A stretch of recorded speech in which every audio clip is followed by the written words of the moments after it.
Muy buenas tardes, queridas amigas, queridos amigos. Vamos a iniciar el acto de presentación de la novela Amargosa de Isolda Patrón Costas. Quiero dar la bienvenida tanto aquí en el aula magna de la Facultad de Filología como a quienes nos siguen ahora online o quienes en el futuro y gracias a la grabación podrán ver este acto de presentación. Quiero comenzar por los agradecimientos.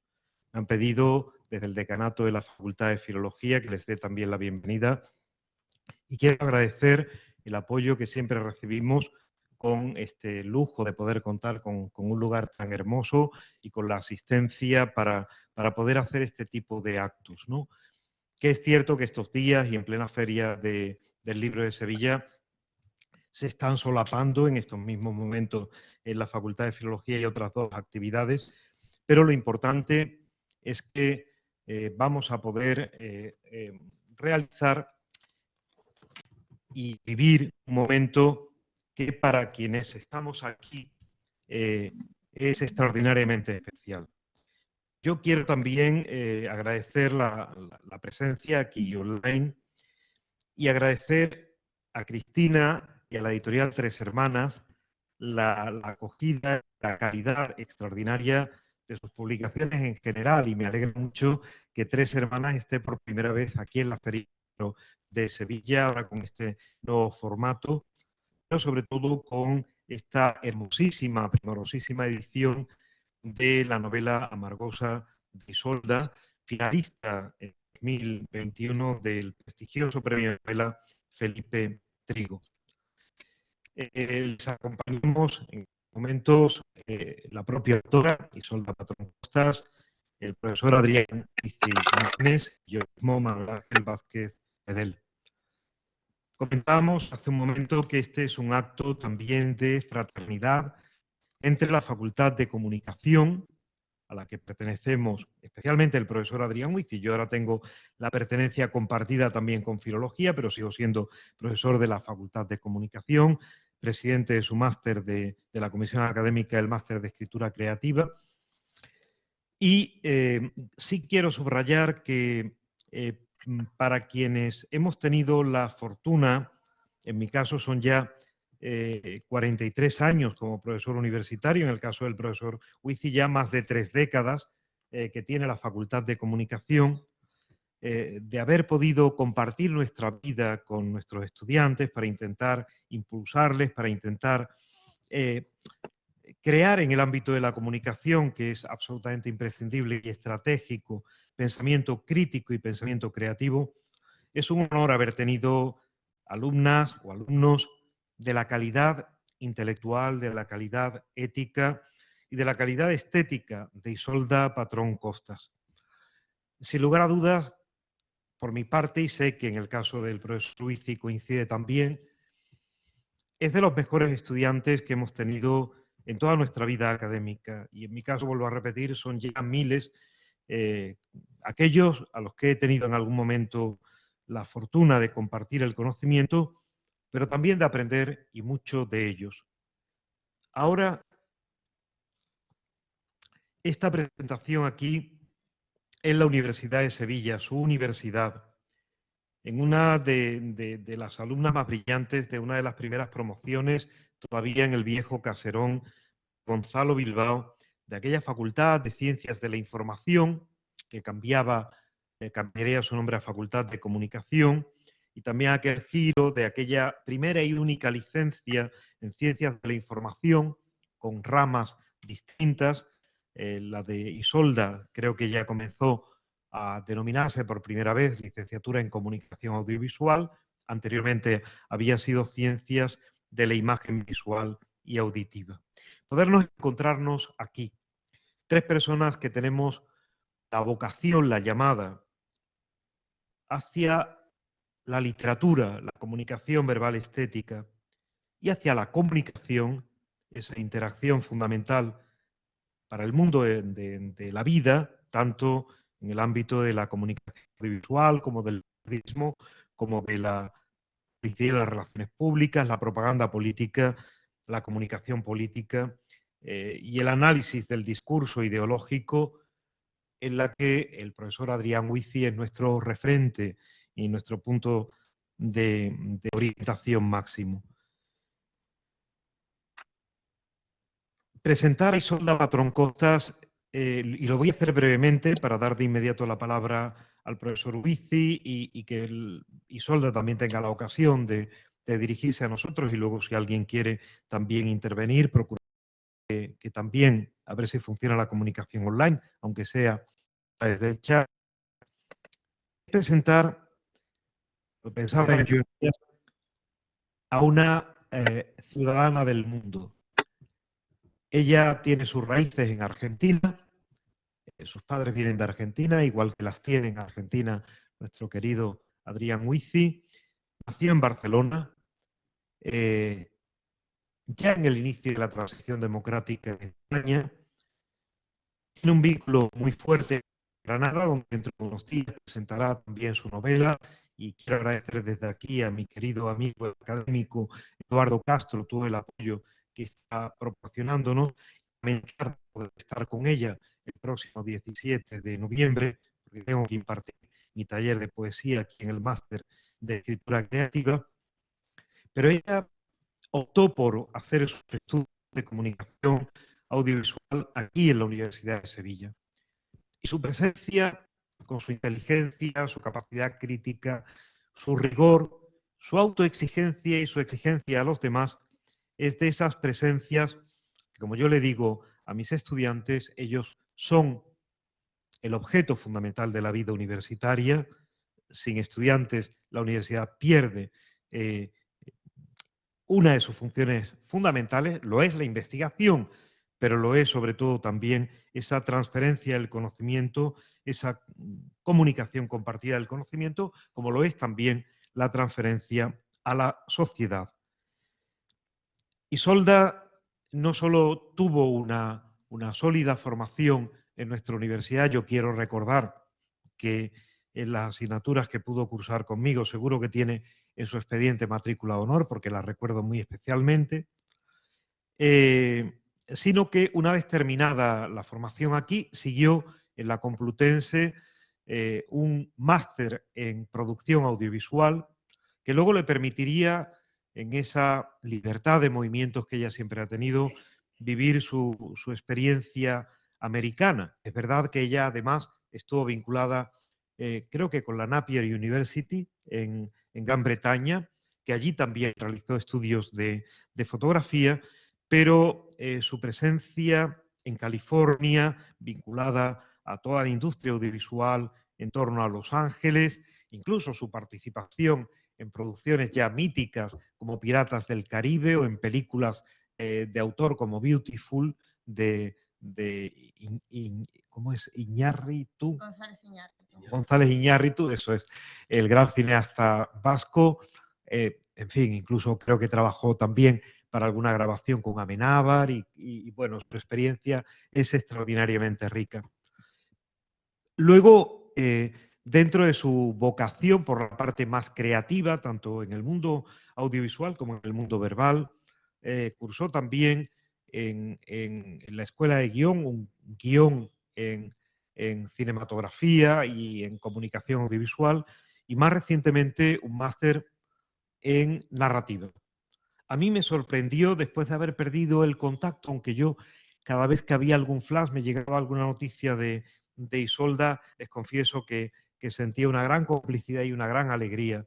Creo que de la Facultad de Comunicación de la Universidad de Sevilla han salido personas destacadísimas que están en alguna de las principales universidades del mundo, en instituciones como la Unión Europea, han llegado muy lejos en el ámbito de la creatividad, tanto fílmica, todos pensamos siempre en nuestro querido alumno de Alberto Rodríguez Librero, el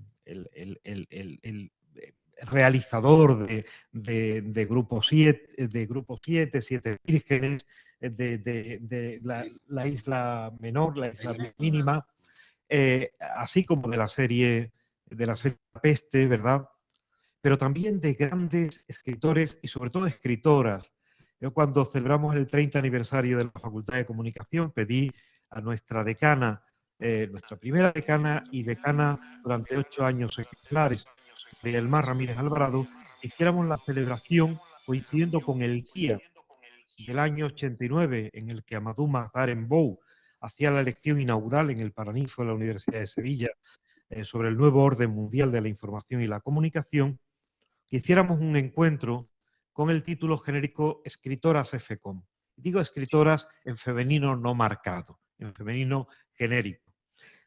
Porque, claro, tener en la actualidad al frente del Centro Andaluz de las Letras a una narradora de novela histórica de tanto prestigio como Eva Díaz Pérez, o saber que en la actualidad es indudable que entre los 10 mejores narradores en lengua española está Sara Mesa, o que entre las poetas más potentes del momento actual están exalumnas como Olaya Castro, o que incluso alumnos venidos de América Latina ya para el máster de escritura creativa, estoy pensando en muchos de ellos, ahora en Sofía Sánchez, por ejemplo, de San Luis de Potosí, es un verdadero honor para nosotros. Algo debió suponer la presencia, ese plus estético y ético que las áreas de literatura, de estética y teoría de las artes quisimos impulsar con la complicidad de queridos compañeros como Adrián Huici en la Facultad de Comunicación. Por tanto, Isolda es ya una persona conocida y reconocida, sobre todo en el ámbito de la producción audiovisual,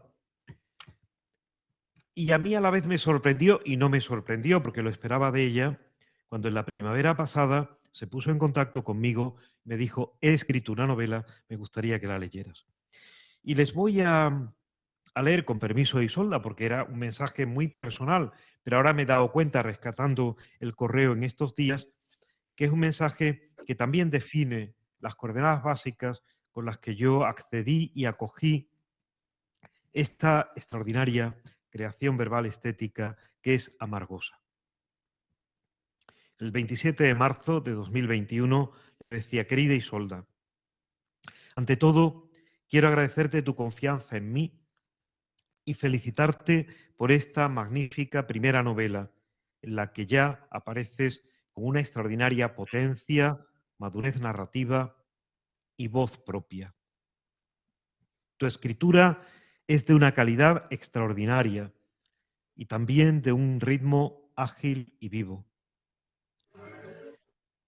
A mí me parece que además muy especialmente de una gran capacidad plástica, lo hemos vuelto a comentar hace un rato, y no solo visual y auditiva, porque la música es fundamental en este relato, ya que sabes convocar muy bien los demás sentidos. Experiencias sinestésicas que evocan el olfato, el tacto, el gusto. Esta novela, que funciona perfectamente en la diégesis verbal, en la narración a través de palabras, tiene todo el potencial para convertirse en una excelente película, incluso ya con su banda sonora incluida. Valoro muy especialmente los magníficos diálogos, instrumento esencial para el conocimiento de los personajes. Uno de los puntos fuertes, potentes de la novela es la creación de personajes caracterizados no solo por lo que hacen, sino más aún por lo que dicen. Intuyo que muchos de estos diálogos admitirán en su momento expansiones, profundizando esa interacción verdaderamente extraordinaria de los personajes. La verdad es que es de tal rigor y perfección que apenas he podido encontrar algo que sugerirte. Luego le comentábamos alguna cuestión y terminaba diciéndole, ha sido un placer leerte. Voy a leer de nuevo y con más calma la novela, algo que le comenté también a Adrián Huici, El mes testigo, que para mí es un poco la prueba del 9 en un momento en el que hay novelas que pueden llegar a enganchar, que incluso tienen cierto éxito comercial, pero que no soportan una segunda o una tercera lectura. La buena creación literaria es aquella a la que se vuelve una y otra vez. Era una de las consideraciones que hacía Italo Calvino cuando hablaba en sus reflexiones de la literatura ante el nuevo milenio. Y la verdad es que a mí me encantó el primer contacto con la novela Isolda, sobre todo en esa lectura cómplice de quien se sabe de los pocos lectores todavía de la novela, pero les puedo asegurar que no solo resistió, sino que he vuelto a encontrar, escribiré sobre ello, muchos guiños, muchos elementos de profundización que no capté con tanta claridad en una primera lectura y que incluso, y eso también es un rasgo de un buen narrador, igual en alguna cosa ni siquiera la propia autora quizás sea del todo consciente. A mí cuando los alumnos me preguntan, ahora que he vuelto a esta facultad de filología a explicar Cervantes, me preguntan si Miguel de Cervantes era consciente de todo la punta que le sacamos a todo lo que él escribió, siendo como es, para mí al menos, el mayor escritor que ha habido nunca en la literatura universal de todos los tiempos, incluye a Shakespeare, que está 50-50 con él, y es verdad que es un regalo haber tenido dos escritores en ese mismo periodo transitorio y de cambio, que es el manierismo, el tránsito del Renacimiento al Barroco, ¿no? Creo que efectivamente esa lectura que soporta y ante la que se crece, y le pedía, espero que se publique pronto y en una gran editorial. Y ambas cosas han sido ciertas, porque creo que Tres Hermanas es una pequeña gran editorial. Jorge Herralde decía que Anagrama, antes de que ya cayera en las manos de las multinacionales, no era una gran editorial, era una pequeña gran editorial. Y es verdad, Anagrama lo fue en ese momento haciendo apuestas muy intrépidas y luego se convertiría en una incubadora incluso de premios Nobel, ¿no? Lo sabemos muy bien y a mí me alegra que algunos de nuestros compañeros, como Sara Mesa, hayan encontrado ahí también su editorial. Pero yo, que he sido editor, lo sabe Adrián Huici, de una editorial que cumple 40 años, este 2022, desde que se fundara en 1982, Ediciones Alfar, valoro mucho el trabajo bien hecho, el trabajo artesanal, la apuesta por la edición rigurosa, por las buenas traducciones, la apuesta también por los nuevos creadores. Yo le decía a Luis Oliva, cuando hablaba con él, para ver si se hacía alguna rememoración de estas 4 décadas de Alfar, que a mí me impresiona mucho que algunos de aquellos, por ejemplo, profesores no numerarios a los que se atrevía a publicarles Alfar, estoy pensando, por ejemplo, ya que estamos en filología, Catalina Fuentes, se haya convertido en alguno de los catedráticos de referencia en su propio ámbito de investigación. Esas apuestas que hacen sobre todo las pequeñas grandes editoriales son las que yo valoro. Y en este momento no voy a seguir, porque sé que Adrián me había sugerido entrar más a fondo en el análisis narratológico. Luego, si hay tiempo, y lo haremos de una manera muy dinámica, porque tiene que tomar la palabra Isolda, y luego la daremos también a quienes nos siguen presencialmente o bien online, pero sí les puedo asegurar que para mí es un momento muy, muy importante, especialmente importante, como profesor, como alguien que ha tenido la suerte de convertir su vocación de compartir el conocimiento en profesión y que sigue profesando, en una edad en la que ya podría haberme jubilado, ese amor por la educación que sigue hasta que estemos en nuestros últimos momentos y sobre todo el amor por la palabra.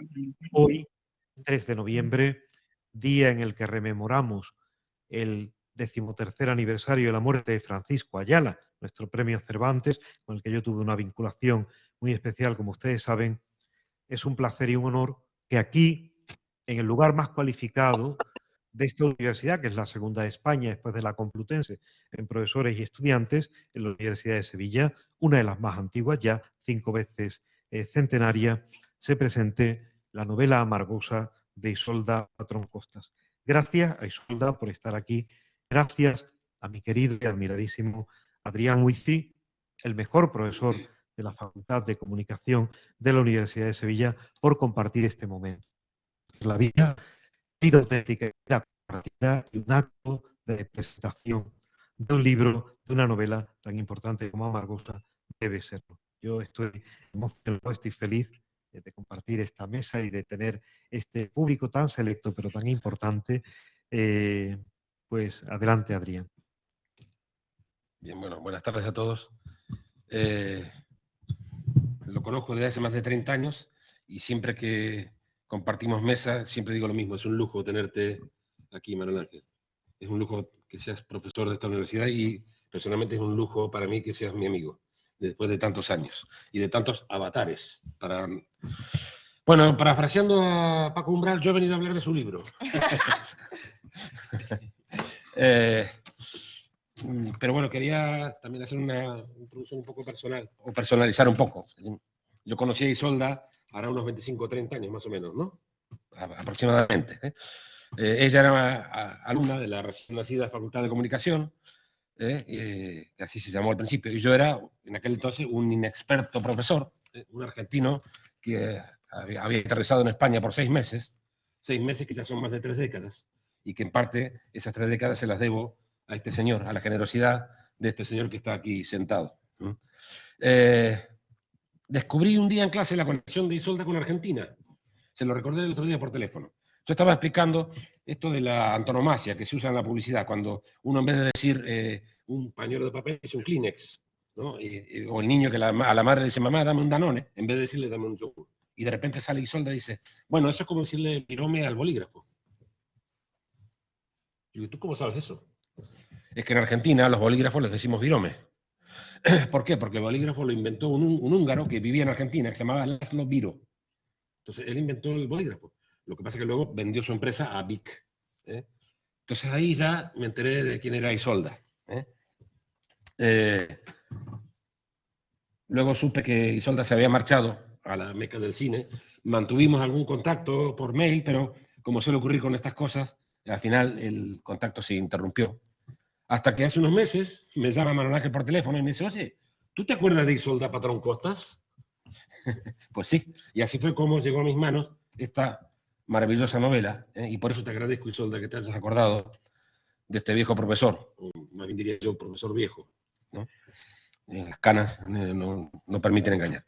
Que me haya permitido la posibilidad de conocer este lugar, ese lugar mágico, desolado, mítico, seductor, duro, llamado Amargosa, y sucumbir al hechizo de sus personajes, Susan, Tom, Mona, qué personaje, qué hallazgo. Luego hablaré de Mona como Proteo, ya verás. Y Tom, el viejo vaquero. Veo a Tom y veo a John Wayne en El hombre que mató a Liberty Balance. Ya hablaremos de eso. Y mata, por supuesto, la narradora. Bueno, lo ha dicho Manuel Ángel, esta es una novela cinematográfica, por el ritmo, por las muchas referencias al cine que hace Isolda, explícitas algunas y algunas implícitas, igual alguna, como ha dicho Manuel Ángel, les sale inconscientemente, ya lo veremos.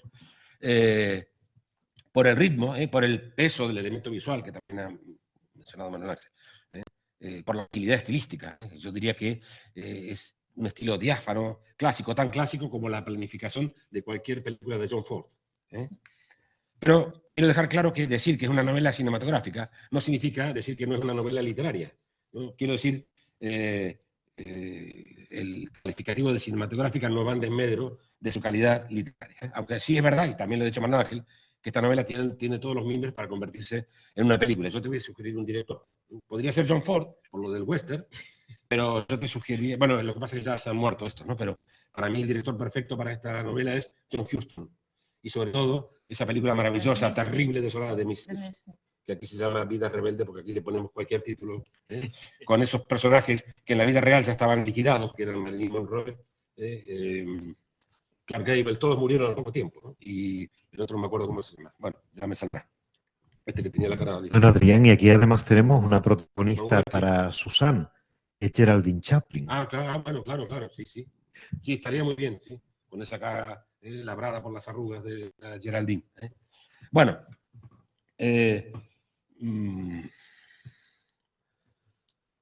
claro, Amargosa es una novela, es un discurso, y todos los discursos implican un reflejo, primero, de la mentalidad de la autora, los pedantes del análisis del discurso llaman la instancia de la enunciación, ¿no, Manuel Ángel? Y, por supuesto, tienen que reflejar su contexto social, económico, político. Por tanto, Amargosa no puede no reflejarlo. ¿Y cómo lo hace? Pues utilizando el pilar fundamental con el que la literatura o el arte refleja el imaginario colectivo y social de nuestro tiempo, el cine. Y de ahí entonces la relación con el cine. Y claro, sobre todo, para bien y para mal, el cine norteamericano. Y dentro del cine norteamericano, el western. Un poco la base de lo que les voy a decir es eso. Esta novela es un western, aunque claro, no un western cualquiera. Y el western que además ha sido uno de los elementos fundamentales para la construcción de la identidad de los norteamericanos. Ya no lo es. He descubierto que jóvenes norteamericanos a los que les suelo dar clase no conocen el western. Es increíble. No saben ni quién es John Ford, ni quién es John Wayne, ni Henry Hathaway, ni ninguno de estos, ni Howard Hawks.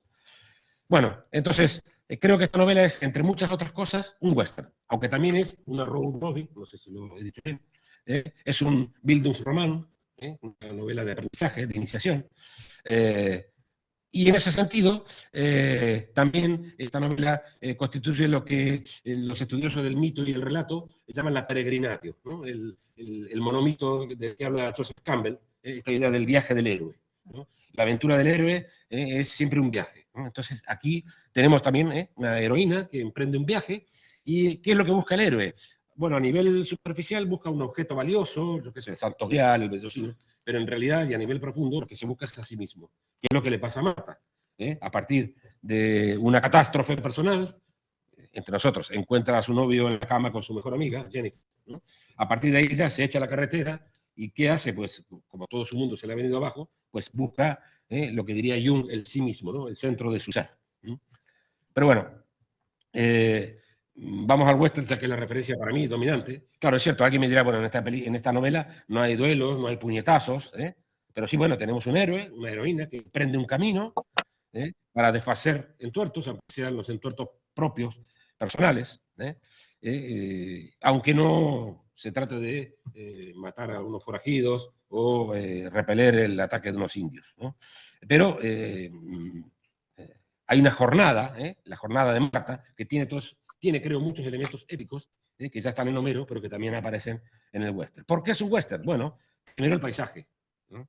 El desierto, las montañas desoladas, esa luz violenta, ese sol implacable, los tumbleweeds rodando, ¿no? Las plantas rodadoras, eso aparece en muchísimos westerns. Se habla del Death Valley, ¿no? Un valle de la muerte, que a mí me recuerda mucho al Monument Valley de las películas de John Ford.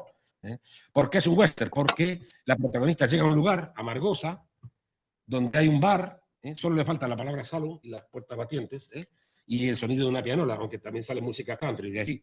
Hay un bar, hay un hotel, y todo en un estado decadente, desvencijado. Hay un viejo molino que se queja, que suena, pues eso, hay unas vías, unos raíles oxidados, una rueda semienterrada, yo me la imagino una rueda de diligencia. Hay el recuerdo de una vieja mina, de la explotación de una vieja mina, que fue la que dio lugar a que apareciera ese bar, ese hotel. Hay el recuerdo de las prostitutas que entretenían a los mineros, aunque aquí la prostituta es un fantasma, ¿no? Es Nora. Entonces, creo que todos estos elementos son propios, sobre todo, de estos westerns que se empezaron a rodar a partir de los años 60 y que ponían en cuestión las premisas del cine del oeste clásico, que son los westerns crepusculares. Que curiosamente el primer western crepuscular lo creó el autor del cine del oeste clásico, que fue John Ford, con El hombre que mató a Liberty Balance. Y hay un teatro, el Opera House, regentado, bar o teatro, por una vieja bailarina, Susan Bloom, que había bailado en Broadway, y gracias a San Google me he enterado que Amargosa existe. No solamente que existe, sino que ahí había un teatro, el Opera House, y que estaba regentado hasta los años 70 por una mujer llamada Martha Becker, que sería un trasunto de Susan Bloom. Claro, alguien me dirá, sí, mucho western, pero aquí falta un elemento fundamental del western, el caballo. John Ford creo que fue el que dijo, ¿qué es un western? Un paisaje con un tipo caballando, pasando a caballo por allí. ¿No hay caballo? Pues sí hay caballo. El caballo es el Ford Mustang Bullitt del 68. El coche, el que Marta se echa a la carretera. El símbolo de los Mustang caballos. Exacto, porque el Mustang es un caballo salvaje que andaba por la pradera americana. Además es un Ford Mustang Bullitt, y aquí ya viene el cine. En realidad era Ford Mustang, pero en la famosa película Bullitt, con Steve McQueen, que hay una persecución ahí de 11 minutos en San Francisco, ya los de la Ford dijeron, pues ahora se llamará Ford Mustang Bullitt. Bueno, pues ahí está, ahí tenemos el caballo, ¿eh? Además, como ha dicho Isolda, el iconito es un potro al galope, ¿no? Y como ocurre en muchas películas del oeste, cuando el vaquero, el cowboy, fuerza mucho el caballo revienta, ¿no? Esto de llegó reventando caballos, ¿eh? Y esto es lo que le ocurre al Mustang de Marta. De repente empieza a echar humo por alrededor y el coche caballo muere, ¿eh? Y ocurre, bueno, iba a leer alguna cita, pero bueno, más o menos lo cuento para ir un poco rápido, porque si no se va a eternizar esto, ¿eh? El caballo revienta, y además ya lo dice, ¿no? Reventó el radiador, reventó el caballo, y Marta, la protagonista, se ve en una situación que hemos visto en muchas películas del este. El vaquero que cruza el desierto, su caballo muere, y ahora tiene que seguir andando, e intentando, bajo ese sol implacable, intentando no morir de insolación o de sed. La asimilación del caballo con el coche evoca otra especie de western moderno, que además ella lo nombra en la novela, solo que en vez de coche Ford Mustang son las Harley Davidson de Easy Rider. Isolda lo nombra, incluso hace una alusión a Dennis Hopper, ¿no? Haciendo locuras con la Harley Davidson. También aparece el quinqué para alumbrarse, el cactus, que son todos elementos que forman parte del paisaje del western. Y claro, los personajes son personajes que en buena medida tienen muchas cosas de las películas del oeste, ¿no? Marta, bueno, ya he dicho, la heroína que sale al camino para llevar adelante su aventura interior. Tom es el amigo de Susan, y yo creo que ese es el más vaquero de todos, el más cowboy de todos. Voy a leer alguna cosita, ¿vale? Está hablando con Marta, y entonces la narradora dice, de su frase se desprendía algo del espíritu errante del vaquero, ese mito del oeste americano, en desaparición. Tom, de algún modo, vivía según su propia ley. Pues ahí tenemos al cowboy, casi diría al cowboy de Marlboro, al Marlboro Man. Entonces, Tom sí que es un vaquero, incluso en el sentido clásico, es el típico vaquero que acude al rescate de la damisela en apuro, en este caso Marta. ¿Cuál es el rescate? Es Tom el que le va a arreglar el radiador al Mustang para que Marta pueda seguir con su camino, ¿no? Y, como suele ocurrir en tantas películas, este vaquero, medio caballero andante, termina enamorándose un poquito de la chica. Pero claro, Tom entiende, diferencia de edad, etcétera, que ese amor es irrealizable y será no correspondido. Y es el propio Tom el que dispone las cosas para que la chica se vaya al arreglar el coche. Entonces, aquí es donde Tom me recuerda a ese personaje llamado Tom, también Tom Donovan, de El hombre que mató a Liberty Balance, encarnado por John Wayne. Porque ¿qué pasa en El hombre que mató a Liberty Balance? Que John Wayne salva a James Stewart, porque lo va a matar Liberty Balance, John Wayne lo salva, y salvando a James Stewart sabe que James Stewart se quedará con su chica, que es Jan Bates, creo que era la actriz. En fin, entonces, insisto, creo que el Tom es el más westeriano de todos. Hay un diálogo donde Tom le insinúa que está enamorado, Marta le dice, bueno, ¿y qué va a pasar? Tal. Dice, nada, va a pasar que te irás. Yo mismo he arreglado tu coche. ¿No? Él asume ese destino. Ahora, lo que sí ocurre aquí es que Isolda invierte el esquema clásico del western. En el western clásico, el vaquero llega al pueblo, arregla los problemas, enamora a la chica, pero al final se va, se marcha. Última imagen de la película, el horizonte, el sol que se pone, el vaquero que se marcha y la chica que se queda con el corazón destrozado. Aquí es al revés, la que se marcha es la chica y el que se queda es Tom.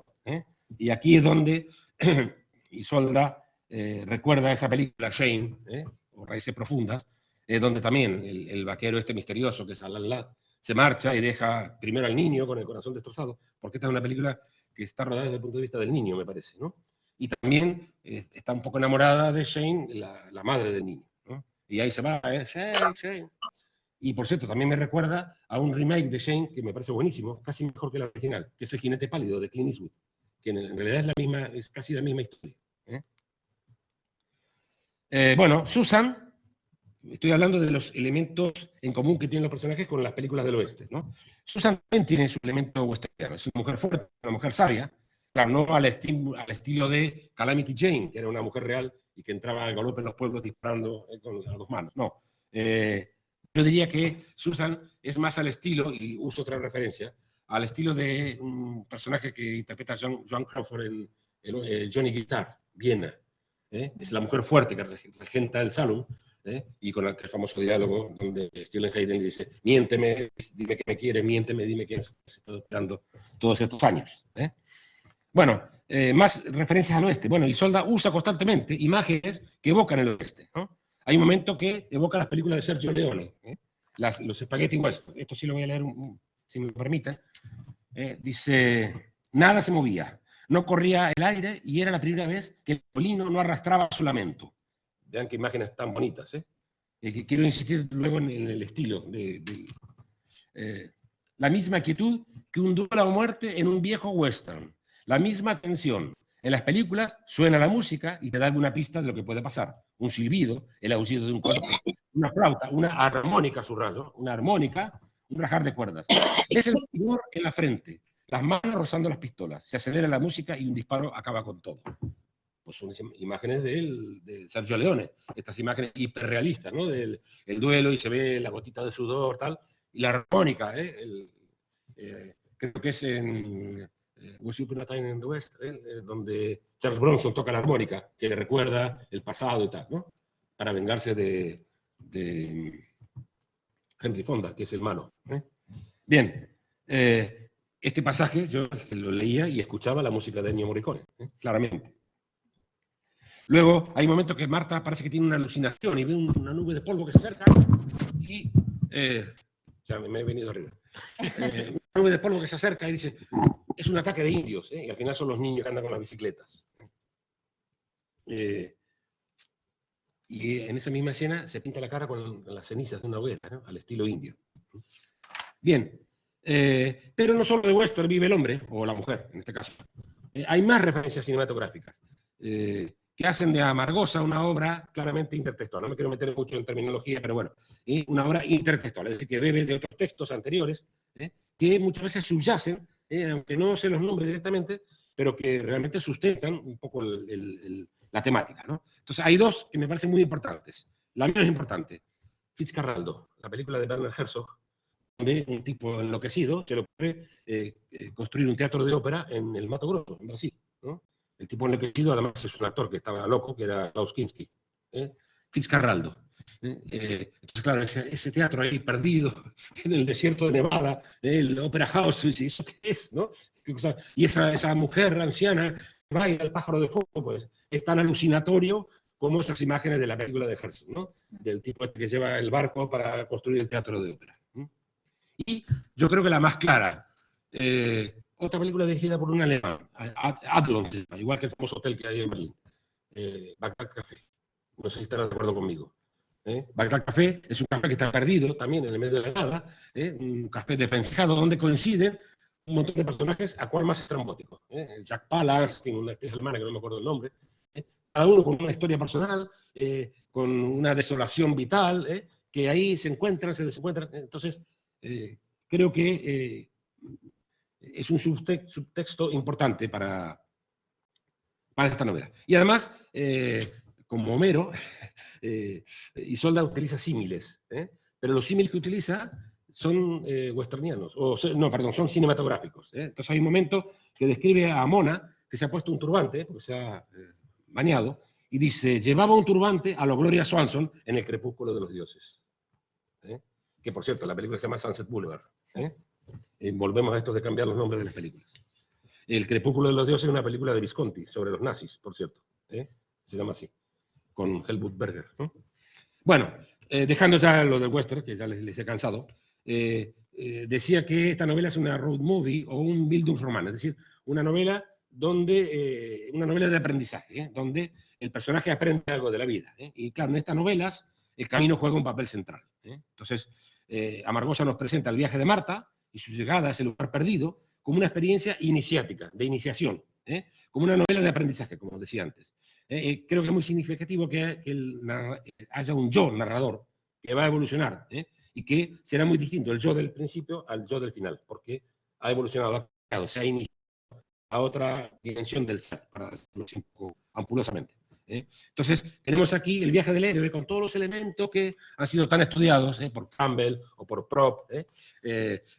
Hay un problema, el héroe debe solucionar el problema, para solucionar el problema debe emprender un viaje, ese viaje está lleno de obstáculos, está lleno de oponentes que intentan que no cumpla con su tarea, pero también de algunos que le ayudan, y en ese viaje el héroe debe obtener un objeto valioso, que en la realidad puede ser el vecino de oro, o puede ser matar al Minotauro en el laberinto, en el caso de Teseo, o encontrar el Santo Grial. Pero que en realidad, y sobre todo en la novela moderna, es un viaje interior. De búsqueda de sí mismo. Es un viaje de búsqueda de la propia identidad, que es lo que le pasa a Marta. Marta, todo se le ha venido abajo, ya no sabe ni quién es. Emprende ese viaje. Bueno, de hecho, Susan, que será su maestra iniciadora, entiende muy bien y le dice a Marta, el viaje más largo de la cabeza al corazón. Es decir, que el viaje aparente es nada más que un trasunto del viaje interior. Por eso es que hablamos de iniciación. Y en toda iniciación falta un guía para que pueda cumplir con los rituales iniciados. Bueno, los obstáculos que se encuentra el coche que se rompe, las tarjetas bloqueadas que le bloquea el novio. El oponente es su novio, George. El oponente muchas veces intenta que el héroe o se desvíe de su camino o no cumpla con su misión. Y muchas veces el oponente, claro, estas historias épicas muy antiguas son muy machistas. Entonces casi siempre la culpable de que el héroe no cumpla con su misión es la mujer. Representando ¿qué? La tentación. Entonces recordemos en la Eneida, Eneas, que tiene que cumplir su misión, se encuentra con Dido y está a punto ahí de sucumbir, por ejemplo, ¿no? O Ulises, Odiseo, que está ahí con Calipso en la isla, tan tranquilo, en juventud eterna, entonces no cumple con su misión, o casi no cumple la misión de volver a Ítaca. Entonces, George, ¿qué es lo que hace? Se le aparece ahí en Amargosa, y ¿qué le ofrece a Marta? Le ofrece matrimonio, es decir, le ofrece volver a lo de antes. Pero Marta le dice, yo ya no soy la misma. Entonces, hay una gran tentación, el anillo, no sé qué, la promesa, la boda, pero Marta, aunque en algún momento parece que se tambalea y va a ceder, ya ha dado esos pasos del héroe tan importantes y puede vencer la tentación y manda a George a tomar viento fresco, y esto incluso en sentido literal, porque cuando lo echa a George, justo hay un tornado, se levanta una tormenta, y aquí Isolda hace algo que hacen los grandes escritores, que es que la atmósfera real sea un trasunto, una representación de la interioridad del personaje, incluso el paisaje, ¿no? Ese paisaje desértico, desolado, no es más que una manifestación de cómo se siente Marta al principio. De hecho, se ve como Marta poco a poco se va asimilando al desierto, su piel se reseca, su pelo, si mi pelo es una maraña, ¿no? Hasta que llega Mona y le da el maquillaje. Es decir, lo que se llama atmósfera, ¿no? Cuando lo exterior es una manifestación de lo interior. Entonces, lo echa a George, se levanta un tornado, y ahí es donde Tom le dice, estos tornados no son peligrosos, sirven para limpiar el cielo. Y efectivamente, al rato, el cielo ya estaba azul. Es decir, un poco el futuro de Marta se ha despejado. En este viaje del héroe, el héroe se encuentra con personajes extraños. Todo héroe se encuentra con personajes extraños. Odiseo, Ulises se encuentra con los cíclopes, lotófagos, en fin. Eneas se encuentra con Proteo, y Marta también se encuentra con su Proteo, Mona. Proteo era el dios que era capaz de asumir muchas identidades. Tú lo querías atrapar, se transformaba en cualquier cosa, se transformaba en león, en fuego, en árbol, en río, etc. Antes que los remedios de Odiseo fatigaran el mar color del vino, las inasibles formas adivino de aquel dios cuyo nombre fue Proteo. Jorge Luis Borges. Entonces, Mona es un personaje que tiene una doble vida. Tiene una vida normal, es director de una sucursal de banco en Las Vegas, padre de familia, etc. Pero de repente, pues él se disfraza, se transforma, es un transformista, con unos tacones de vértigo, con unas uñas pintadas. Entonces, es como un Proteo. Y además es un modelo que se le ofrece a Marta. La idea esta de que la identidad no es algo fijo, que uno puede elegir su identidad. Marta es lo que está haciendo. En ese viaje ella trata de hacerse con una nueva identidad, que encaje mejor con lo que ella desea. Pues eso es, ¿no? De alguna manera, Mona Proteo le está diciendo, la identidad no es algo monolítico, La identidad es algo variable, o como diría Sigmund Bauman, es líquida, ¿no? La identidad es líquida, ¿eh? O como diría, en un plan más pesimista, el dramaturgo noruego creo que era Ibsen, ¿no? Sueco, noruego, sí. En una obra que se llama Peer Gynt, compara al hombre con una cebolla. Es decir, los hombres somos como cebollas, tenemos diversas capas, las vamos quitando, cuando llegamos al centro no hay nada, ¿no? Bueno, en fin. El latín persona, que significa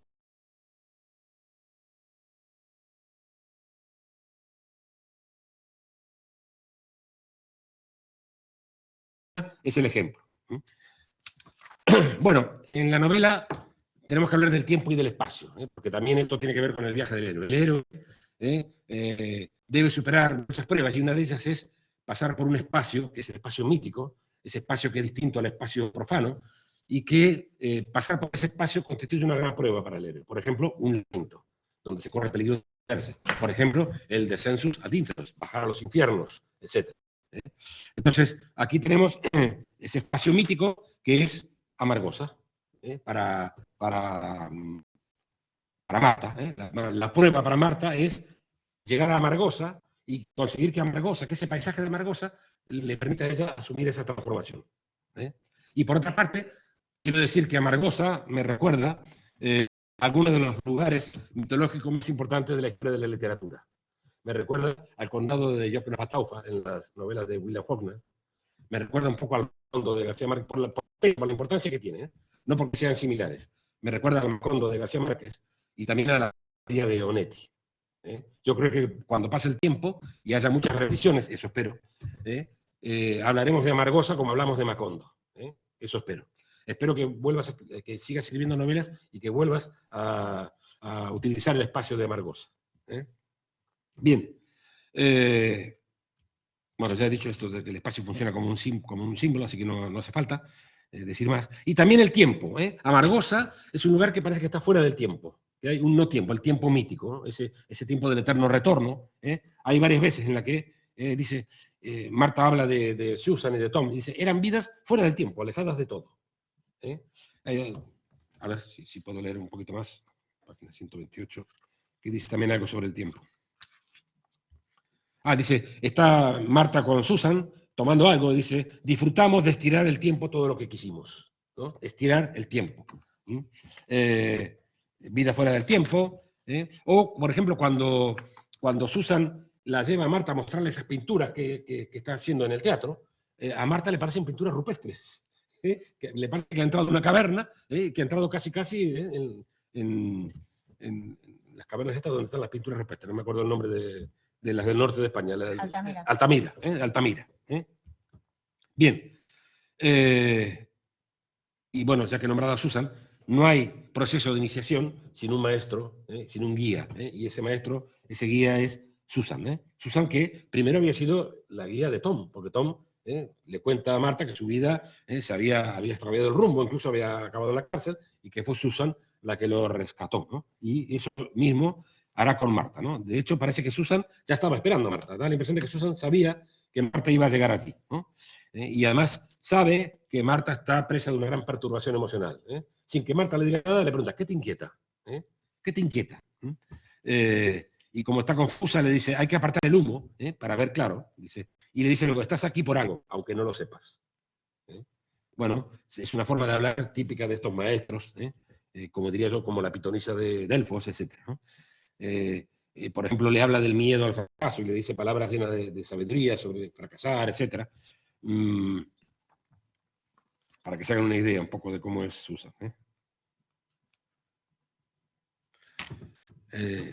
Marta le dice, ¿nunca tienes miedo? Y ella dice, ¿a qué? Si cuando te mire todo parece fácil, como si jugaras. De eso se trata, ¿no? El miedo en la vida, de un modo u otro, siempre está, pero convives con él. Así que es mejor que te hagas su amiga, ¿no? Y luego, hablando del triunfo y del fracaso, dice, los fracasos, tanto como los éxitos en la vida, son pasajeros. Cuando creas que no puedes más, piensa en esto. Ella le dice, no sé qué debo hacer, si no tienes que hacer nada, lo difícil es no hacer. Bueno, el rito de pasaje definitivo para Marta, de pasar, ¿sabe el rito de pasaje? Cuando se pasa de un estado a otro, es cuando Susan le dice, y ahora vas a pintar en la pared. Yo no sé pintar, vas a pintar. Y le coge de la mano y si vas a pintar lo que tú sientas, lo que más sientas tú. Entonces, al final ella se suelta y pinta, y está pintando, pues, su pintar es un relato de su vida, está pintando su propio ser, ¿no? Lo cual me recuerda, no puedo nombrarlo, bueno, no quiero otra vez, un texto de Borges, cuando dice que un hombre se situó frente a una pared y empezó a dibujar y a pintar, se pasó años pintando y dibujando, cuando terminó vio que esa extraña algarabía de líneas y tal era su cara, ¿vale? Había pintado su propia cara. Es decir, el arte como proceso de autognosis, de autoconocimiento, cumpliendo con la premisa del maestro Sócrates, conócete a ti mismo, o aquello de que una vida no examinada no merece la pena ser vivida. Bueno, voy terminando, no se asusten que ya.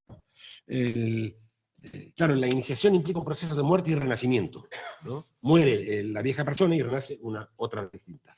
Y eso es un poco lo que hace Susan en su última representación, cuando hace una coreografía con el pájaro de fuego, que tiene conexión con el ave fénix, el ave que muere y renace, ¿no? Y claro, sabemos que luego el hotel se incendia, yo creo que hasta Susan sabía que iba a pasar eso, ¿no? Y de alguna manera, bueno, el hotel se incendia y Susan, hago un spoiler si digo que muere, ¿no? Bueno, ya lo he dicho. Bueno, pero es que no es importante. No, pero no es importante. yo lo venía pensando, me van a permitir. En primer lugar, es un verdadero lujo tener a Adrián Wizzi, a mí siempre me asombra. Y verdaderamente, además, está demostrando la fortaleza tremenda de esta novela, claro, sí. que admite ese tipo de interpretaciones. Pero no se preocupen, nada de lo que les estamos diciendo les pisa en absoluto las claves, el desarrollo de la novela, la pasión por la lectura, porque como dirá ahora, y ya lo ha anunciado, está muy bien escrita, hay muchas claves, hay muchos recovecos y no hay spoiler que valga. Adelante. Bueno, no, quiero decir que de alguna manera, como diría Simba, el círculo de la vida, hay un círculo, entonces no importa que Susan muera, ella sabe que como el ave fénix volverá a la vida en la figura de Marta, que ya se ha iniciado y que seguramente será maestra de iniciación de otros, inclusive de nosotros que hemos leído la novela. No me resisto a hacer una pequeña referencia. Hay un momento en que Marta quiere ayudar en el bar y quiere conectar el barril de cerveza, y se le escapa y entonces empieza a salir cerveza por todas partes, ¿no? A mí me recordó irresistiblemente al aprendiz de hechicero, que también está representado en fantasía con el ratón Mickey, y yo leía ese fragmento y escuchaba pam, pam, pam, pam, pam, pam, pam, pam, ¿no? La música de Paul Dukas. Bueno, sí, es un libro bellamente escrito, hablando del estilo, está lleno de imágenes plásticas, sensoriales. Yo hasta, no sé, creo que he tenido que tomarme un vaso de agua leyendo, porque se siente el sol implacable. Yo, que como decía mi amigo Manolo, pienso que lo mejor que tiene el sol es que produce sombra. Se siente el sol en la piel, el silbido del viento, las voces de esos fantasmas que están poblando esos lugares de esa amargosa. Por ejemplo, algún rasgo de estilo. Marta conduce y llora al salir de la ciudad y adentrarse en el desierto. Y dice Isolda, y ahora el desierto se hacía agua. Las lágrimas me llenaban los ojos y lo barrían todo. Me sentía sola y perdida. O una imagen preciosa, esta sí la voy a leer, donde compara la ropa tendida con unos peces. Qué curioso, ¿no? Me recuerda un poco a García Márquez con las sábanas estas. Bueno, leo esto y nada más, ¿vale?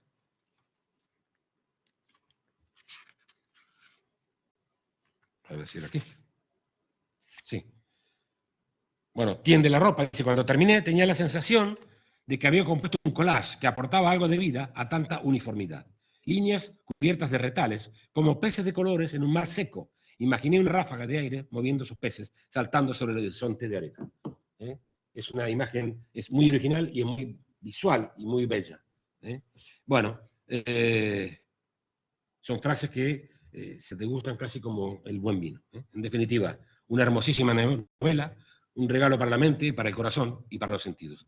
¿Qué más se le puede pedir más que decirle gracias, Isolda? Gracias a vosotros. Muchísimas gracias. Muchísimas gracias, Adrián. Y bueno, y ahora tenemos el lujo de poder oír lo que Isolda quiere decirnos. Yo ya les dije que iba a ser un acto memorable, espero que también lo sea para Isolda. Para mí lo está haciendo ya, porque venía pensando yo, dentro de la idea aquella de que una buena obra literaria es aquella que cuanto más la lee, más conexiones hace, pero es verdad que esas conexiones las tiene que hacer cada uno de nosotros en su propia mente. Y la mente de Adrián Huici es una mente extraordinariamente rica de, de- de lecturas literarias, de visionado de las mejores películas de la historia del cine y de tremenda creatividad. Yo, con toda sinceridad, estos días, Adrián lo sabe también, le estoy animando. Tenemos aquí a dos grandes narradores. ¿eh? Adrián Huici todavía no se ha atrevido con la novela, Borges no lo intentó siquiera, pero pronto va a aparecer un nuevo libro de relatos de Adrián Huici, que yo me quiero pedir como presentador para ese libro, porque ya In nomine Patri, en su primer libro de relatos de Alfar, demostró que tiene el potencial simbólico, la riqueza verbal, y en el caso de Isolda, pues encontramos todo eso en una primera novela que es ya tremendamente madura y, y que le obliga mucho, le obliga en el sentido más hermoso de obligar, ¿no? Yo digo que ligar es la cosa más hermosa de la vida, estamos ligados a todos y a todo. eh, Eso que tienes delante te liga. Ahora ella nos va a hablar, pero yo le quiero dar un pie también para su intervención, ¿no? Porque conforme iba hablando Adrián, que yo sabía que iría también en esta vía, eh, sus aportaciones sobre el mito son absolutamente imprescindibles, ¿no? Y espero que publique además este texto de Isolda, que irá formando parte ya de ese corpus crítico sobre ella, más allá de la mera reseña, es decir, una lectura mucho más a fondo. Y creo que también de alguna manera en esa búsqueda de sí misma, ella lo dice, he estado buscando mi espacio, mi lugar en el mundo y mi propia voz, ella, Isolda Patrón Costas, ¿no? No solo la protagonista de esta obra, que tiene algo de alter ego, que hay algo de autoficción, evidentemente, en esta obra. Pero yo querría preguntarle, Isolda, ¿hasta qué punto para ti ha sido también este proceso de escritura un viaje iniciático, un proceso que te ha cambiado, que te está cambiando y que te va a cambiar más, porque te obliga mucho y te debe llevar muy lejos, ¿no? Y te lo decimos dos personas que no somos amigos de halagar el oído de nadie. Adrián Huici y yo lo hemos compartido en muchas ocasiones. Decimos, como decía Wittgenstein, ¿no? De lo que no vale la pena hablar, más vale que nos callemos. Y cuando sí vale la pena hablar, y aquí vale la pena hablar, pues uno se emplea y apuesta a fondo, ¿no? Así que, bueno, tú tienes la palabra, eres la protagonista de este acto y nos puedes decir lo que se te apetezca para someterte ahora también al escrutinio, a las preguntas o a las sugerencias de quienes, sea online, sea aquí en el aula magna de filología, nos siguen. Pues bueno, lo primero, muchísimas gracias por... No sé si se me oye. Sí, acércate para que quede bien. Hola. También. Vale. Sí. Pues muchísimas gracias por no solo la cantidad de cosas bellas que habéis dicho sobre Amargosa, sino el cariño que he sentido. Bueno, escuchándoos a los dos, recordaba mi época de alumna y me he dado cuenta recién ahora cuánto hay de las enseñanzas de uno y otro en Amargosa, porque también sí que es cierto que cuánto hay de alter ego, como tú dices, sin ser yo consciente y de mi propia búsqueda en Amargosa, ¿no? Hablabas del mito del eterno retorno, que fue algo que quizás tú no recuerdas, pero yo en tus clases, cuando abordabas ese tema, era algo que a mí me inquietaba mucho y que hablaba muchísimo contigo. El tema de la identidad no es algo que yo a priori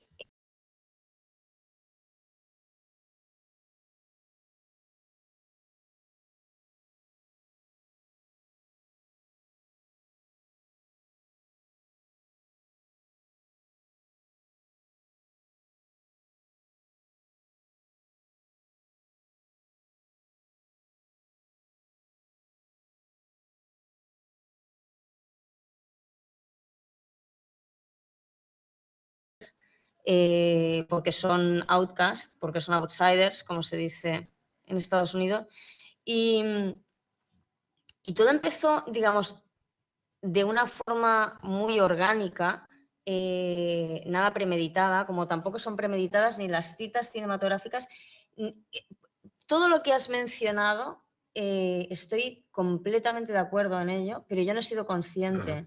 Hay gente que me ha dicho que ve a Sam Shepard, que ve Paris, Texas, que Sí, ve, Paris, Texas, sí. que ve Fellini. Todo eso vive en mí, por supuesto, y tuvo una gran importancia y una gran impronta en mí, pero yo para nada cuando escribía Margosa era consciente de eso. Tampoco era consciente, como decía, del tema de la búsqueda de identidad. Ahora estoy escribiendo mi siguiente novela y hablaba con una amiga mía escritora y entonces le comentaba una serie de cosas. Todavía se está gestando. Y ella me decía, te das cuenta que hay una clara búsqueda de identidad, ¿no? El tema de la identidad está ahí presente. Y yo le decía, ¿pero dónde ves tú eso, no? Entonces, bueno, siempre, mucha gente que ha leído la novela me pregunta si Marta soy yo, o me pregunta, el otro día venía un amigo mío totalmente entusiasmado, era un compañero de trabajo y me decía, tengo que hablar contigo, pensaba que quería comentarme algo de trabajo. Dice, es que he leído la novela y tengo que contar todo esto que has vivido. Y yo le digo, pero ¿el qué que he vivido yo, no? Entonces, pues evidentemente, ya lo dice Annie Ernaux, el actual premio Nobel, digamos, que ella escribe declaradamente autoficción, pero es que yo creo que es realmente inevitable e irremediable que lo que uno vuelca, cuando uno realmente es auténtico, lo que te sale es tu voz y tu esencia y lo que tú eres, tanto si lo quieres manifiestamente expresar como si se te cuela por entre las líneas, ¿no? Entonces, pues sí, todo eso está ahí. Está muy claro, ¿no? Madame Bovary c'est moi, ¿no? Siempre escribimos desde nosotros mismos.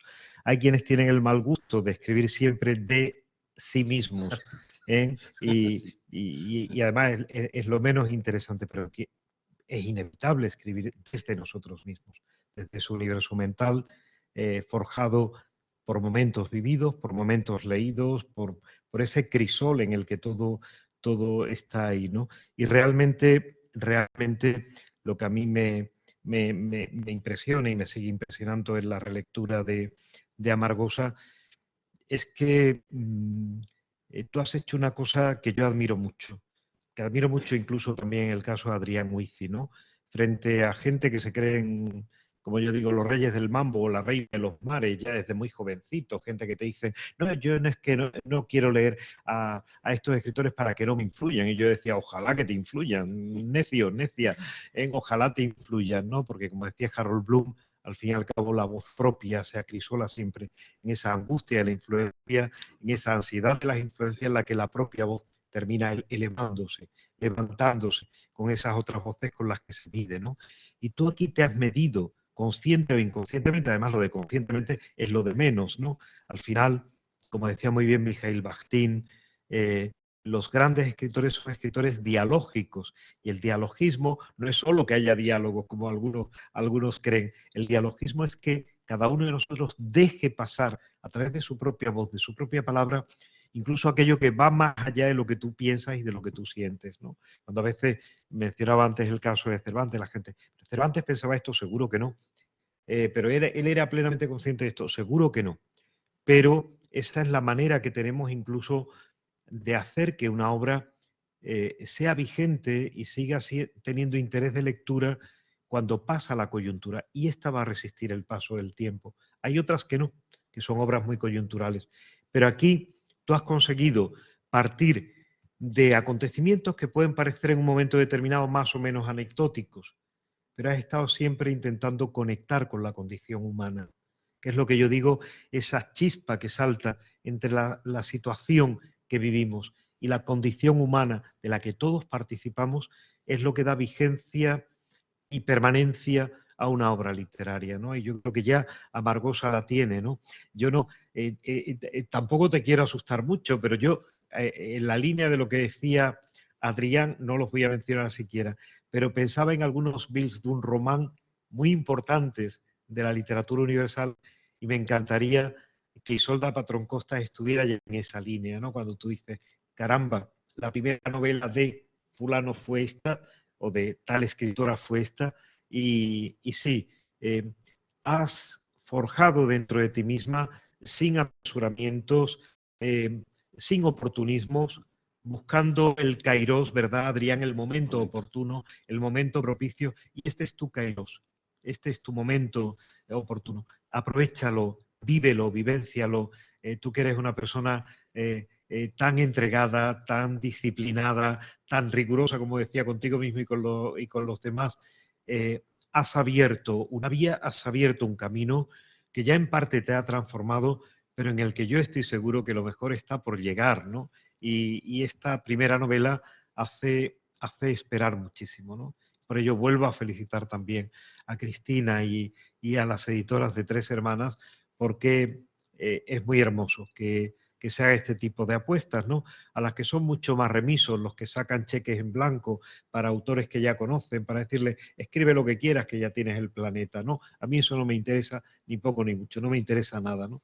Bueno, que haya algún premio Planeta de grandes escritores que han necesitado el dinero y han dicho, vale, yo te escribo una novela, y como son buenos escritores, pues han escrito buenas novelas, ¿no? Estoy pensando, por ejemplo, en Antonio Muñoz Molina, ¿no? No hay que hacer enmiendas a la totalidad, pero bueno, creo que sí, que tú, Isolda, merecías volver a esta que es tu universidad, que te quiere y que te admira, a este acto de hermandad de dos facultades que tienen mucho camino que recorrer juntos, ¿no? Filología y comunicación, comunicación y filología, con un decano ahora que fue alumno en nuestra propia facultad, como tú lo fuiste y que ahora es decano, y que fue además discípulo de uno de nuestros profesores en los que esa relación entre el cine y la literatura, entre lo audiovisual y la palabra, se expresaba ejemplarmente. Y quiero también hacer ese recuerdo entrañable a nuestro querido Rafael Utrera. Justo, tú me preguntabas también hace un rato con nuestra querida Elena Barroso, que tanto impulsó y tanto quiso que la literatura fuera un acicate, un impulso para nuestros estudiantes de la Facultad de Comunicación. Y aunque se ha jubilado, en la época en que tenía ganas de dar clases, Carlos Colón. Cierto, es cierto, y me agrada especialmente que lo diga Adrián Huici, porque efectivamente a veces las diferencias en la visión del mundo o en las percepciones ideológicas, a quienes procuramos no ser dogmáticos, no nos evita reconocer el papel de alguien que tanto ama y tanto conoce el cine universal y la música del cine como Carlos Colón, ¿no? Me encanta que podamos tributar también este homenaje a compañeros que ya no están en activo, ni Rafael, ni Elena Barroso, ni Carlos Colón, pero que sin embargo han dejado ahí esa huella profunda que nuestros mejores estudiantes han sabido recoger, como la deja indeleble, y así me consta Adrián Huici, ¿no? Para mí es un momento muy bonito. Yo, al fin y al cabo, sigo recordando que soy el único que queda de los que entró en el caserón de Gonzalo Bilbao. Adrián fue de los primeros contratados, pero de aquellos primeros ya Jorge Urrutia se nos fue a Madrid en la Carlos III, está ya jubilado, aunque muy activo y muy... y bueno, pues son recuerdos que también la presencia... porque algunos se han ido, pero definitivamente. Sí, es cierto, es cierto, es cierto, ¿no? Pues no sé si es el momento para que quienes aquí nos acompañan, o si vamos a ver cómo va la cosa online, quieren comentar, decir, preguntar o sugerir cualquier otra cosa, pero era esa parte dialógica también que yo quería que quedara para este acto de presentación. Voy a ver porque tenemos el lujo de contar. Veo que Eduardo y Felicitas nos siguen acompañando. Creo haber oído en algún momento, Felicitas, que tu micro funcione, y me encantaría que tu voz resonara aquí en el aula magna de filología y establecieras ese arco voltaico de energía Granada-Sevilla en vosotros, el amor profundo que yo tengo por la Universidad de Granada, que la considero en parte mi universidad, por la Academia de Buenas Letras de Granada, de la que soy miembro correspondiente por Huelva, y a la que pertenece Eduardo, que no sé si es Eduardo Castro quien nos acompaña, pero si pueden, adelante, Felicitas. Pues yo soy la madre de Isolda y estoy muy emocionada, no solo por todo lo que habéis hablado de la novela, sino por este reencuentro. Recuerdo perfectamente los años de estudio de mis hijas, vuestros nombres y quiénes eran, y también nombraron a una profesora Barroso y tal. Y recuerdo en esos tiempos la dificultad, digamos, de mi hija que tenía, y esto tiene que ver con identidad y muchas cosas, y el arte, y todo lo que estaba ocurriendo en ese tiempo en España, y que en ese aspecto de lo que era el arte y el ser, mi hija encontró ahí con ustedes, y que ahora a la vuelta pueda presentar la novela con el cariño, con la profesionalidad, con la belleza que habéis hablado, pues os agradezco muchísimo. Y realmente el arte es un camino y así vamos todos. Y este es un tiempo que se necesita tanto. Hablaban de política, hablaban de eso.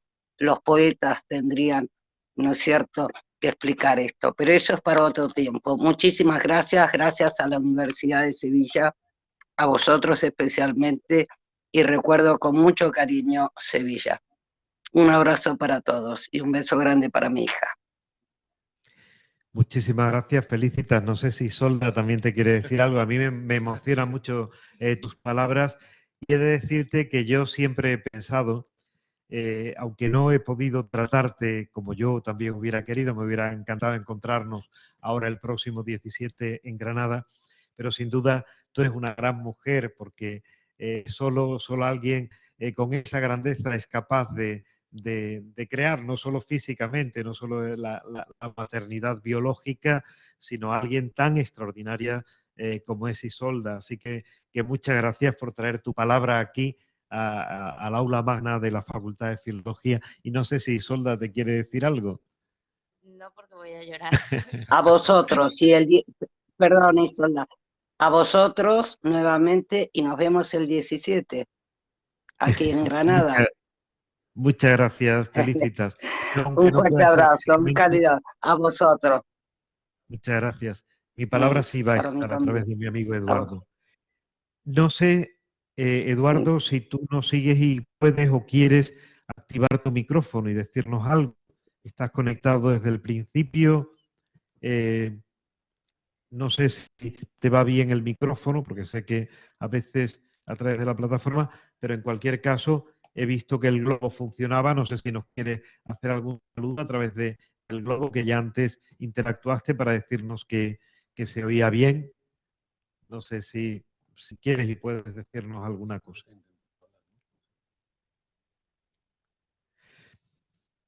En cualquier caso, también me gustaría que Cristina nos dijera algo, por mi tremendo respeto y cariño a quienes tienen esa tarea heroica de trabajar en el mundo editorial, en el que también ha trabajado, y digo también junto y separado, también y también ha trabajado Adrián Huiz, que comenzó precisamente vinculándose a Ediciones Alfar, aquí en su intento de retenerle aquí en Sevilla antes de ser profesor de la Facultad de Comunicación. Si quieres, Cristina, te paso el ¿Puedo micro decir yo para que algo quede bien. antes Sí, claro que sí.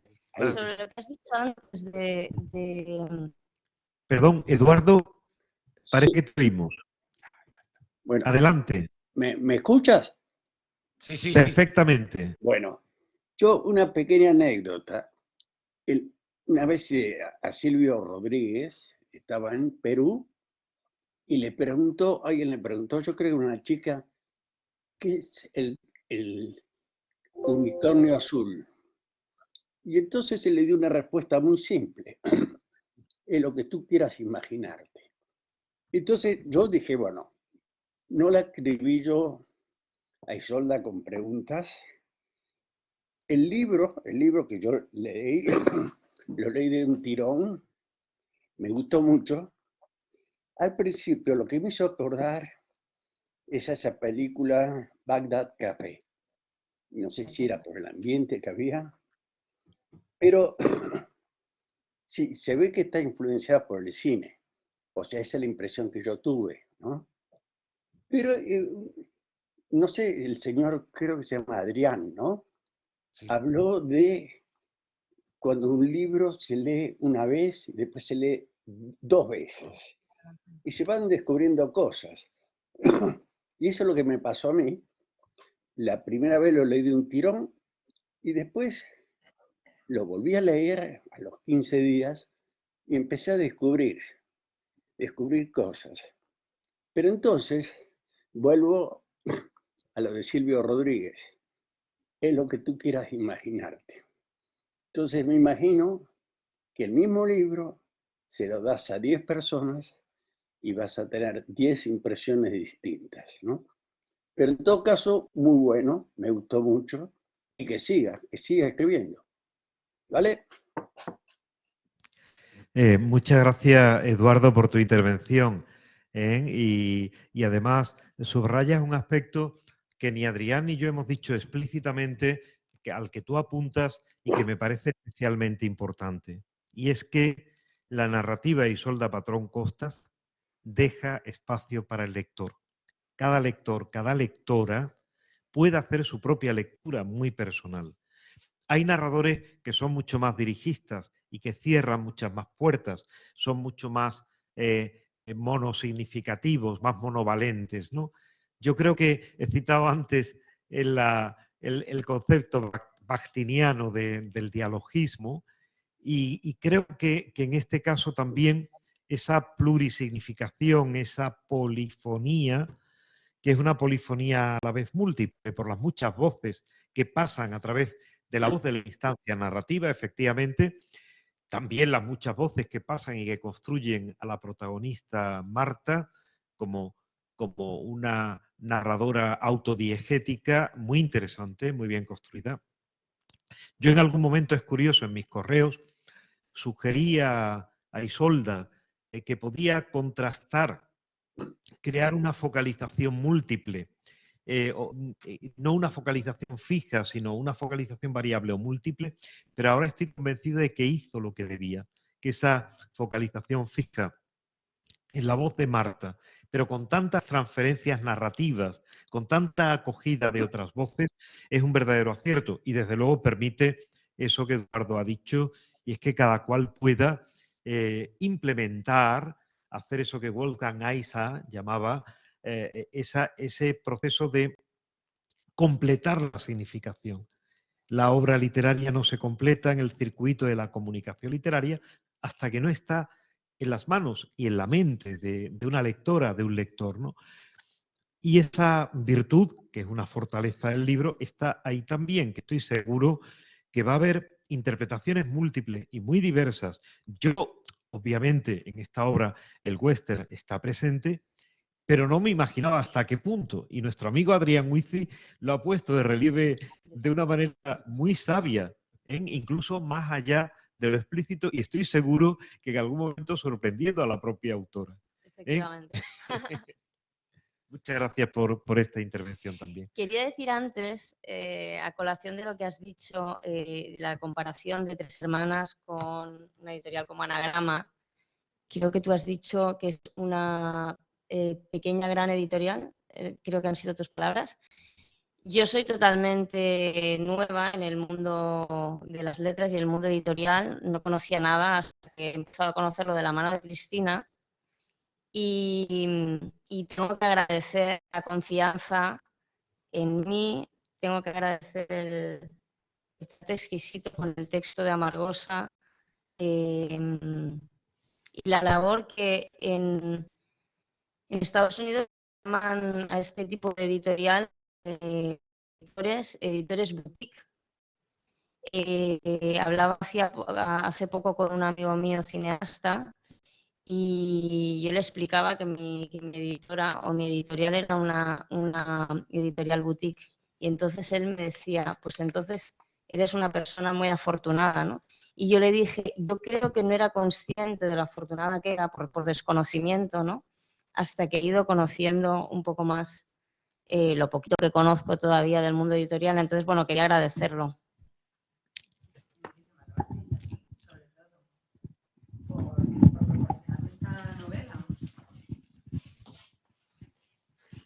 Gracias.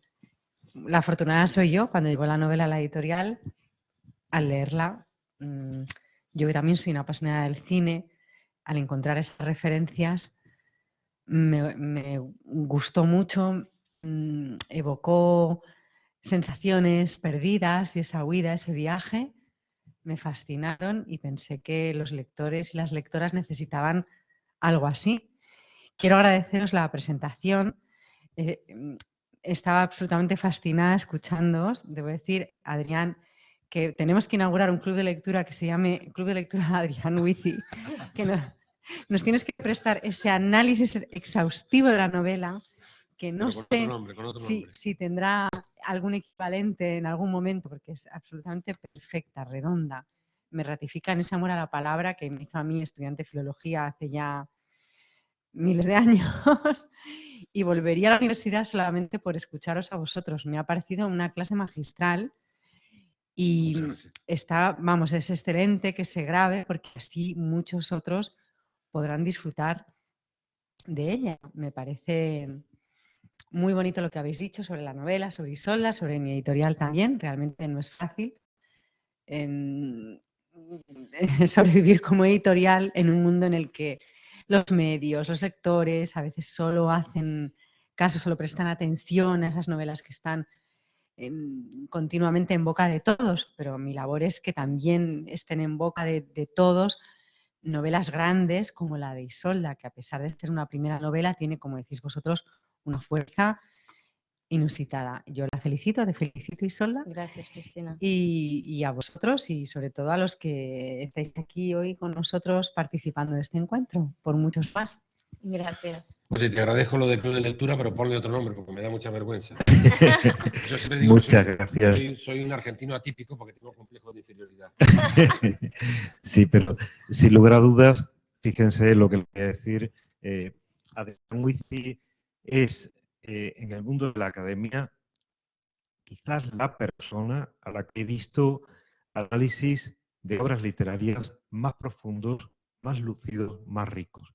Quiero recordarle, para que él vea que mentira, no estuve el honor de dirigirle la tesis y de aprender muchísimo y sobre el mito clásico en la obra de Borges, y me hizo más borgiano de lo que todavía, que lo soy mucho, y recordaba, Adrián, el análisis magnífico que hiciste, si no me equivoco, en el año 87, 88, en un encuentro de semiótica en Cádiz, sobre el peso de la mujer de Puig, desde la estructura arquetípica, el arquetipo anima animus. Por tanto, verdaderamente, yo en estos días que me siento ya al final de mi carrera académica, ¿no? Lo digo además con alegría, yo creo que, bueno, hay que agradecer a la vida que uno pueda llegar a una edad avanzada, ¿no? Y que pronto no estaré aquí en la Universidad de Sevilla, muy pronto. Es decir, el otro día me preguntaron en el departamento, ¿cuándo es tu jubilación forzosa? Yo no me había planteado eso, dije, en el 26. En el 26, si yo no me he ido antes, que me puedo ir en cualquier momento, o si la vida no me quita de en medio, me despediré de esta universidad. Por lo tanto, vivo con mucha intensidad cada momento, ¿no? Sé que me queda menos vida y la vivo con toda intensidad y sobre todo cuando tengo ahí jóvenes delante, les digo, si yo pierdo una hora de mi vida es muy grave, pero encima la hago perder a 50 personas y por tanto se pierden 50 horas. Estoy con más entusiasmo que nunca en esto. Me parece que este acto ha sido de los más hermosos que he vivido últimamente. Y Adrián y Huici y yo vamos a trabajar para ser merecedores de publicar en Editorial Tres Hermanas. Será bonito que en el futuro hagamos también ese tipo de apuestas. Y fíjense, lo que les digo tiene su historia. Hace unos años, aquí mismo, en este mismo lugar, Tirso Priscilo Vallecillos me pidió que le presentara su libro Viejos en Huerga y Fierro. Y en la cena, yo que soy admirador de Editorial Huerga y Fierro, le dije a Antonio Huerga y a Chano Fierro, me encantaría publicar en vuestra editorial. Y me dijeron, mañana mismo, por lo que te hemos oído, por alguna cosa que te hemos leído, salió la publicación de Remota Luz que acabo de regalarle a Isolda, ¿no? Entonces fue una cosa así. tan hermosa, ¿no? Así que yo espero, tenía algo de broma y mucho de serio, ¿no? De que sería todo un orgullo publicar en Editorial Tres Hermanas, pero sobre todo auguro una vida larga y fecunda a la editorial, al proyecto editorial y también al proyecto creativo de Isolda. Y que Adrián y yo podamos verlo y seguirlo y disfrutarlo. Muchísimas gracias. Muchas gracias. Muy buenas tardes, muchas gracias para ti.